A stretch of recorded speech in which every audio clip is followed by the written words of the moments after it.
Imagine waking up one morning to discover your Uber costs have doubled, your grocery bill has jumped 40%, flights are canceled, and your 401k just dropped 20%. It all traces back to a 20-mile wild stretch of water most people had never heard of until a few weeks ago, the Strait of Hormuz. Strait of Hormuz. Strait of Hormuz. In the Strait of Hormuz. If this waterway, which sounds like it comes from a Dr. Seuss book, shuts down for weeks or months, we're not only looking at paying more at the pump, we're living through one of the biggest economic shocks of our lifetime. That's right, millennials. Yet another once-in-a-lifetime event is happening. Yay! I'm Justin Pack. This is EcoBits, and today we'll try to explain why the Strait of Hormuz is so important and the possible implications of it remaining closed for the economy and for you. And what's maybe the silver lining of oil prices shooting up? How long is this going to take? I need to go buy gas before it gets more expensive. Ben, don't you drive an electric car? I want to be part of the social panic, Justin. Okay, look, there's no need to panic, but there is cause to be concerned because 20% of the world's oil and gas, roughly 20 million barrels a day, passes through this single choke point known as the Strait of Hormuz. That's enough barrels to keep even Donkey Kong busy. It's not just barrels of oil, though, that move through the strait. In fact, massive amounts of liquefied gas and a huge share of the world's global fertilizer trade also pass through the same waterway. So it's more than just filling up your car when you shut this down. You're effectively pinching the main artery of the global economy. Ow, stop it. I'm gonna tell mom. Let's start with the obvious stuff first. If the strait isn't open soon, gas prices will explode. Oil has already spiked 50% in recent weeks to as high as $115 a barrel. Experts say this could easily go up to $150 per barrel if it hasn't already by the time we publish this video. And Iran has said they intend to drive it up to $200 a barrel. For context though, during the 2008 oil price spike, the price peaked at $147 a barrel, and that was in 2008 money. Back then you could get a Taco Bell combo for $7. Now it's like $12 for the same 2 chalupas. But here's the thing, oil costs don't just determine how expensive it is to fill up your tank. Since most of the stuff in the modern world contains petroleum, oil prices also determine how much things will cost a manufacturer to produce and ship, which is why you can expect a whole lot of products to get a whole lot more expensive because petroleum is so many things. In fact, let's take a look at a few of them. According to experts, if the strait remains closed, plastics, clothing, and beauty products will all shoot up in price around 5 to 20%. And how about cars? Ka-chow! Well, both new and used vehicles will cost between 10 to 30% more as manufacturing costs rise and fuel-efficient vehicles become more sought after. According to the US Bureau of Labor Statistics, during the 2021 and 2022 shortages, used car prices jumped 40%. So we can assume it'll be a similar jump. So what if you decide to save money and just never leave your house? Like a Twitch streamer. Well, home utilities could be going up as much as 50% depending on region. Chat, is this real? Hoggers. And then everyday goods that you get from like Amazon and Target will also cost as much as 25% more because it's gonna cost more to manufacture, package, and ship those same products. Now, we could all use a little less laundry detergent and, I don't know, make our shaving cream last longer. You know, I use a bunch of that. But let's face it, you can not cut back on toilet paper because, hey, remember the whole COVID run on toilet paper? People were crazy. Hey, give me that. No, it's mine. Hey, we all need some.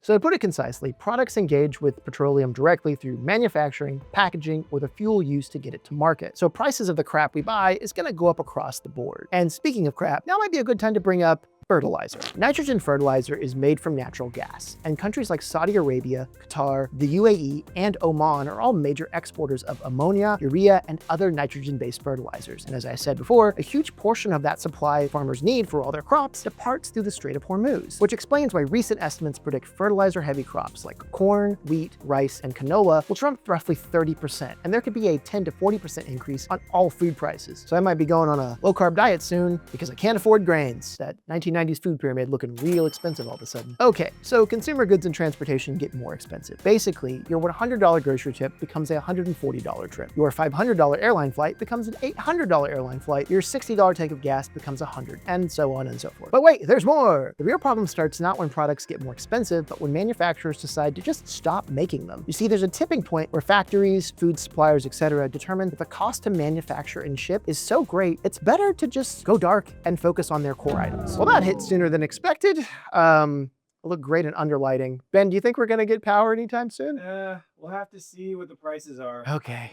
Hey, and we're back. Hi, everybody. The same goes for farmers. If fertilizer costs keep rising, they eventually go from using less of it to just not planting fertilizer-heavy crops at all. Countries which rely on imported food are hit the hardest as prices lead to shortages and then political instability because people are hungry. And if Settlers of Catan has taught me anything, is that when global economies are stressed, geopolitical tensions follow. Trade me sheep for bricks, or I swear to God I'll stab you with a pen. But unfortunately, this situation is not going to get resolved overnight. If forces want to open the strait, not only would they need to open shipping lanes, but keep them open. That's a big distinction, and it means stopping missiles, sweeping for mines, fighting off drones. This stuff costs money and lives, and lots of it. Reuters estimated that Iran war cost more than $11 billion in the first 6 days and predicted it would cost billions more per month for a prolonged campaign. And I feel like I should put a joke here, but war. Is there a silver lining though for this potential mushroom cloud? Surprisingly, yes there is. And it's that it's likely to accelerate the world's transition to clean energy sources. You see, when the oil supply becomes unreliable, energy security matters more than price. Solar, wind, and hydro are domestic energy sources that are predictable and not dependent on shipping lanes. So, despite the trash talking of renewables done by the Trump administration, we're getting rid of the falsely named renewables. You can expect fast-tracked permits for massive subsidies for solar, wind, and hydro, not only in the US, but other countries that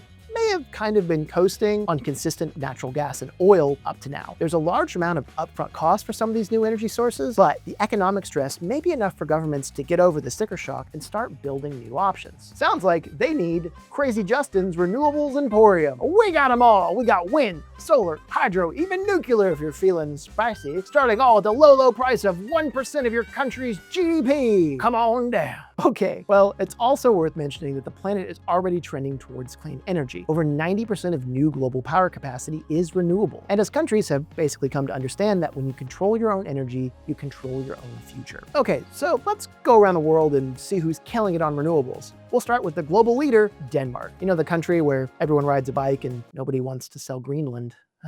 Well, Denmark has 96% renewable energy at certain times. Nothing rotten there, in my opinion. Get it, Ben? Nothing rotten? No. It's Shakespeare. It's from Hamlet. Okay. I have a master's degree. So Denmark has 58% of their electricity from wind, 11% from solar, and almost 12% from bioenergy, which explains why they're not feeling the pains of Hormuz in their shoes as they scramble for clues. That was a terrible attempt at Dr. Seuss again, sorry about that. Another country not feeling the heat from Hormuz is Portugal. They're powered by over 75% renewables, with 45% coming from wind and solar, and the rest coming from hydro. Not only has their solar generation increased 440% between 2017 and 2024, but they've been coal-free since 2021. Way to go, Portugal. And another Portuguese-speaking country that's also doing really well with renewables is Brazil. They, along with hydro giants Norway and Canada, are generating over 60% of their power from renewables. Portugal's neighbor, Spain, is also huge with solar resources and rapid wind expansion. It's covered half of their energy needs with renewables. Man, these places are kind of killing it. And then you have places like Lithuania that were already feeling the pinch of restricted oil supplies because of the Russia-Ukraine conflict. So they moved to end their reliance on imported Russian fossil fuels and are now using more than 60% renewables. Hey, you know, the quickest way to get off fossil fuels is just to not have access to fossil fuels. So there are places in the world making great strides to get off fossil fuels, but what about us? And by us, I mean the US. It's not amazing, but it's actually not as bad as you might expect. We're still pretty fossil fuel heavy for sure, and there's a huge potential though for solar and wind, as right now it stands that about 9.1% of total US energy consumption is renewables. Like I said, promising, but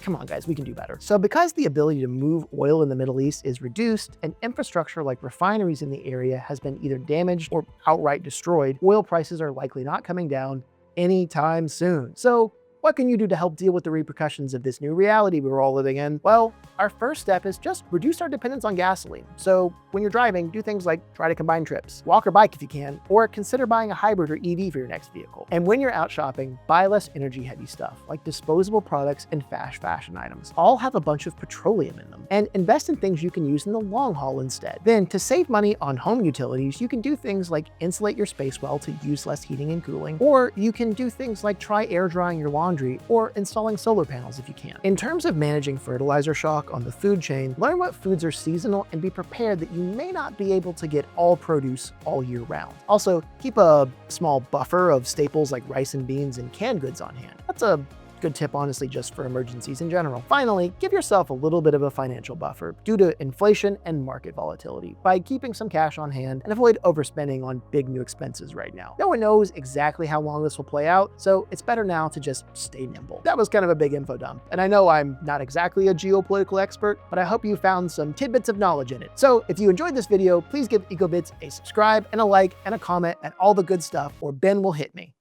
Ow. 1, 2, 3. Back at you. Ah!